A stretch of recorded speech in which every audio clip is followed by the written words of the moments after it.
સાબરકાંઠા જિલ્લાની ચિઠોડા પોલીસે રાજસ્થાનના બલીચા ગામના સંજય ખરાડીને પ્રોહિબિશનના ગુનામાં પકડ્યો હતો। ત્યારે ગઈકાલે વહેલી સવારે આરોપી લોકઅપના દરવાજાની સ્ટોપર ખોલીને ફરાર થઈ ગયો હતો।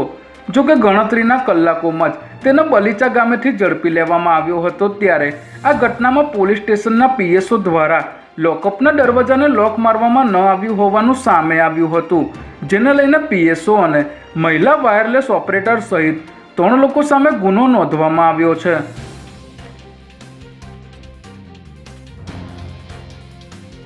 જૂનાગઢના હર્દ સમાન કાળવા ચોક વિસ્તારમાં આવેલી સરકારી પુસ્તકાલય પાસે આજે વહેલી સવારે એક મોટી કાર્યવાહી હાથ ધરવામાં આવી હતી, જેમાં જાગૃત નાગરિકો અને યુવરાજસિંહ જાડેજાની ટીમ દ્વારા ગુપ્ત બાતમીના આધારે શંકાસ્પદ દૂધનું ટેન્કર ઝડપી પાડ્યું હતું। યુવરાજસિંહની ટીમે પોલીસ સ્ટેશનમાં જ પોતાની કિટથી ટેસ્ટ કરતા ભેળસેળનો પર્દાફાશ થયો હતો। ત્યારે આ કેમિકલયુક્ત દૂધ સોરઠી ડેરીમાં ઠાલવવાનું કૌભાંડ હોવાનો તેમના દ્વારા આક્ષેપ કરવામાં આવ્યો છે।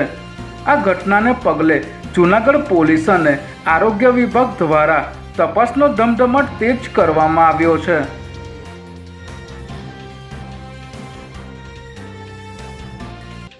ગાંધીનગરના પેથાપુરની સીમમાં ધમધમતા હાઈ પ્રોફાઇલ જુગારધામ પર પોલીસે દરોડો પાડી 21 જુગારીને ઝડપી લીધા હતા।